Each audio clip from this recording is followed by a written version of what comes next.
Hey everybody, it's Merkel, and in this one we're going to cover two huge things that were announced at BlizzCon, not on the stages, but rather in interviews. So it's pretty crazy nonetheless what was announced. And you're probably reading the title and you're wondering, like, what do I mean by class identity? So, class identity, I feel like, was lost because certain things that made specific classes appealing kind of just lost their touch, you know? Shaman was amazing because it gave bloodlust, heroism, however you want to put it. It gave those effects. So you absolutely wanted a shaman just for that. And it made them, that was their niche thing. And then you had mages get it with time warp. Hunters get it with hysteria when they have specific pets. So they went their little specific use, right? And they did that with a lot of stuff. Many things lost their identity. You could basically stack a raid with a certain class, and it wouldn't matter because you only need like 3 classes to get every buff. Maybe it's more than that, but it feels like you only need 3, In any case, with the return in Battle for Azeroth, every class is getting something that gives them a unique effect. So, you remember when you had to cast buffs on people? Actually had to go out, click a buff, and cast it. Well, a lot of them are coming back. So, anyways, let me just cover every class so you can get an idea. So, not all of them are cast buffs. Some of them are auras, but anyways, for mages, you're getting Arcane Intellect back. That's right, Arcane Intellect, the thing they used to cast on people to increase their intellect, is actually coming back. It's a casted ability. It's a new, not a new spell, but it's a spell in your book, and you're actually going to have to use it. Warlock. Oh my gosh, I've missed this spell for so long, but Warlock's actually getting Curse of Elements. So the curse they used to have to cast and increase the damage, magical damage the monster takes, it's coming back. It's a 5% increase for magical damage. Lasts a minute, so you're going to have to cast it in your rotation. Last time I remember, I feel like it was 5 minutes, but I don't know. I'm not mad. I'm just glad it's coming back. It was a cool effect, and, made Warlock stick out. That was their niche thing, So, next we have Priest. Priest is getting Power Word Fortitude back. Increases stamina by 10%, so that's a lot of HP, right? 10% is a big amount. Obviously going to be appealing to have at least one. This is why I like it, because it makes it so basically every class is welcome into a raid for the effect they're going to give. So, Priest, 10% stamina. Paladin, Devotion Aura is coming back, so you get 10% increased armor to everybody in 40 yards. Very, very cool. Rogue, and this was a cool one. They have Expose Armor. So Expose Armor, it increases the physical damage the monster takes by 5%. That's a lot. Like, Warlock and Rogue, basically 100% welcome for their effects. It's going to be pretty much impossible not to have either a Warlock or a Rogue in your group. Know what I'm saying? You got to have at least one. Even if they're absolute garbage classes, that 5% can go a long way for your entire raid in both physical and magical damage. Warrior is getting Battle Shout. So Battle Shout increases the strength or agility by 5%. Everybody in 40 yards. Oh, 100 yards. Sorry, it's 100 yards for Warrior's ability. So there you go. Battle Shout coming back. And Monk has Legacy of the Emperor, if you remember that. Legacy of the Emperor increases Mastery. So it's going to be a Mastery increase on everybody in the raid. Because Legacy of the Emperor, I'm pretty sure before, was just like a Mark of the Wild.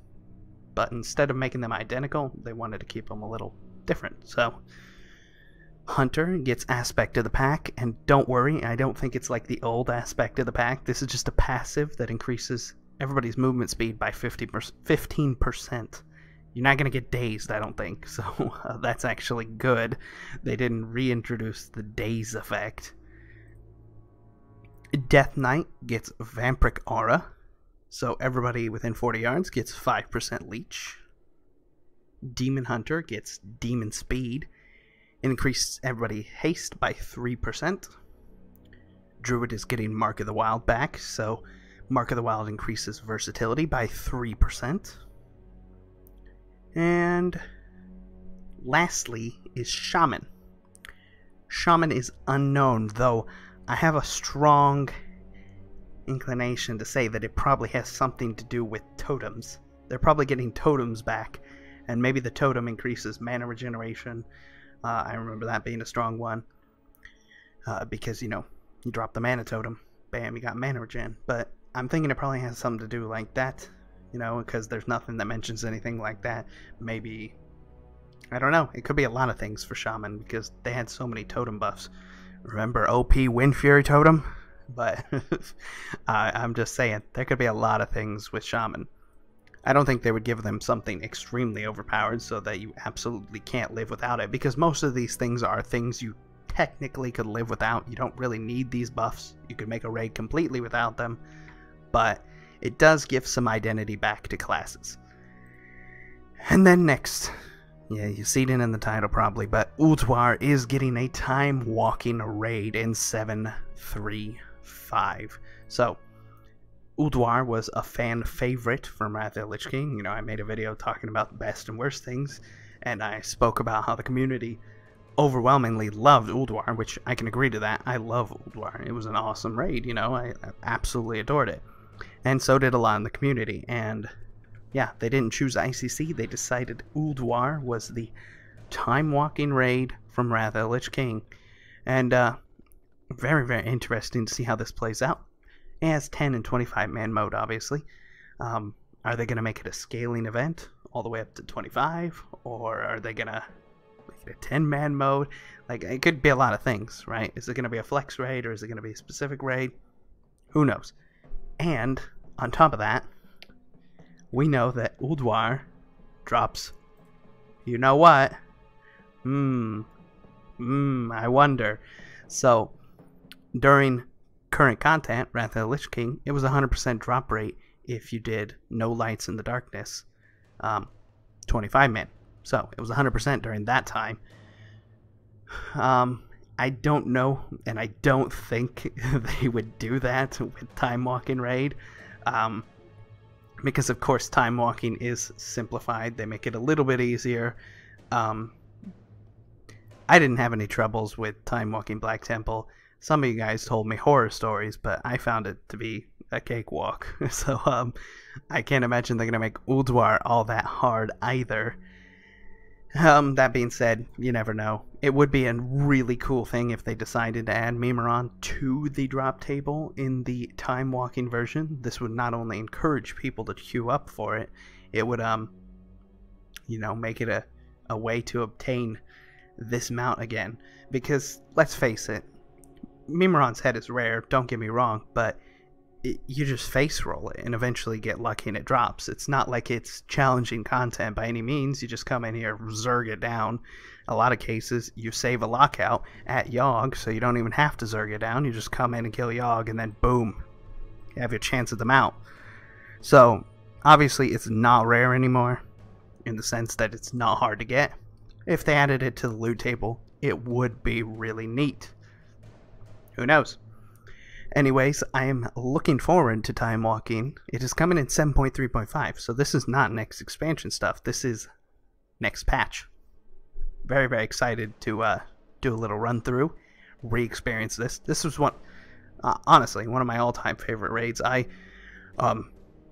excited for vanilla servers. Let's just face it. I'm a big vanilla nerd, but this was by far my all-time favorite raid. I thought that the combat system with demolishers and stuff was amazing. I love Flame Leviathan, and I just remember running this on 25 man and having an absolute blast. It's actually the raid where I met my wife too, by the way, so little fact in there. But anyways, thank you for watching. I hope you enjoyed this. Let me know down below your thoughts about this time walking raid. Would you have preferred to see ICC as a time walking raid? Maybe something else?